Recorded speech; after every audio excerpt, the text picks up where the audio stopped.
by 500 feet long, being used for refrigeration, which brings unique qualities to this building. It's not your normal structure.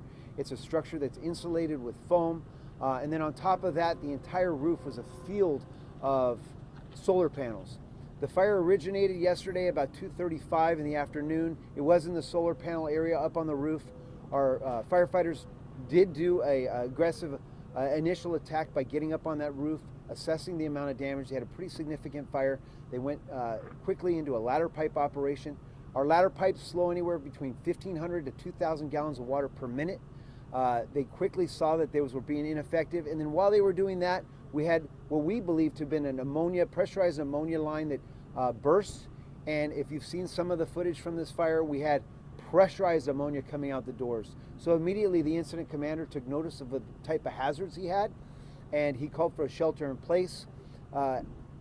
They also coordinated an evacuation of the adjacent buildings on the side where that ammonia was leaking, and they did that with the assistance of the Los Angeles Police Department and our firefighters. So we were able to get those homes along that side of the street evacuated, get them into a safe shelter. I believe in total yesterday we evacuated 75 people in total. We put them up in a shelter.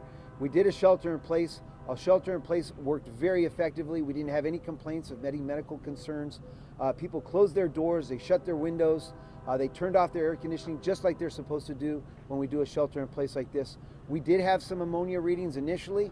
We've been monitoring the air all day yesterday, through the night, and into today. So let me tell you where we're at today. A lot of the questions I've been asked is, why do you still see some smoke coming from the roof, and why hasn't the fire totally been put out? Well, you got to remember, we were dropping well over 30 water drops with helicopters. We also had those ladder pipes flowing. Again, the volumes of water and the weight of that water compromises the structure. Not to mention that it was actually burning. So then you have its own dismantling of the structural membranes of this building itself. So that compromises things. We can't just put our firefighters up there with hand lines without knowing that it's safe for them to do so. So now we have our firefighters are assessing the structural integrity of this building. They're also monitoring all of the tanks, the pressurized vessels that are inside, to make sure that by just shutting the valves off, it's a safe enough operation for us to do what we need to do to mitigate the rest of this emergency. So we're going to be working with our hazmat teams today, our urban search and rescue teams. Building and safety will be here.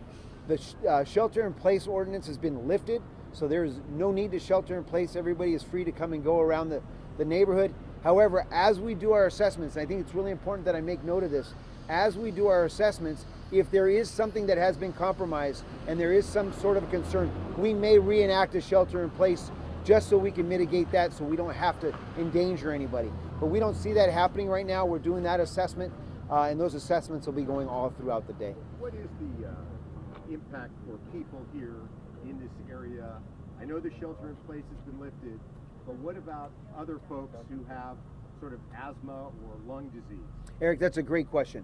What's a concern for anybody who has some sort of compromised breathing, airway, any type of lung type of concerns? Absolutely zero. We've been monitoring the air throughout this incident, monitoring smoke columns, we are monitoring downwind, we're monitoring in the building, we're monitoring outside the building, and we're getting absolutely no readings of any concern. So as a matter of fact, right now we're standing here and it's clear as can be. The prevailing winds have blown most of the smoke away, so we're not having an issue with air quality. But we do have that assessment going on throughout the day, and we're going to continue doing it until we leave. There is a particle pollution advisory that's put out by the AQSD. Yeah, and that's absolutely the right thing to do. Is your air isn't what it was a week ago in this area because of what was burning, and you're still going to get those particles in the air, but it's nothing of any magnitude that would be of a concern to the public. What about past problems here? There was a fire here in 2024. Yeah, tell me about the record that these people have when it comes to safety or EPA. So I can't speak to the safety record here, but I can tell you this: we did have a very similar fire in 2024. We were able to get that one out with the initial tactics we used, which was the ladder pipe, the hand lines. We were able to get that taken care of. The cause of that fire was electrical. It had to do with the solar panels. So obviously, this is a huge field of solar panels. I mean, this entire roof is covered with solar panels. So obviously, there's some sort of concern there with the way it was built, and that's something they're going to be looking at and trying to investigate. Do you think the fire started in the solar panels? Do you have any information on the cause of this fire? That's what our arson investigators are trying to determine right now. So the origin has been identified, and that was at the portion we're just opposite the end of the building we're at. So we know the origin of the fire. Now they're just trying to figure out exactly what was there that may have caused this fire. But we do believe it started on the surface of the roof, and that's where the electrical panels were. And is there damage inside? There is some damage inside. Anytime you have this type of a fire, you're going to have damage inside. Now, the amount of significance of that damage is still being determined. We have time for one more. As far as status of the roof, we know there was some sinking in, any potential of... So the building hasn't really sunk in. It's just not a perfectly flat roof as you would think. And the reason why is because obviously you have to cascade the rain and water from the weather. They're looking at how much that roof has been compromised. Again, so let me just paint this picture.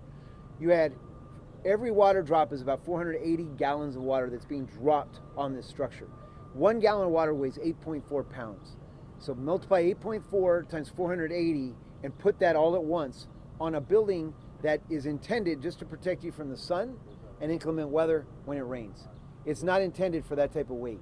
The structural stability of this building is actually working in our favor, but now we got to figure out just how much what we did to put out this fire did to compromise what was already burning.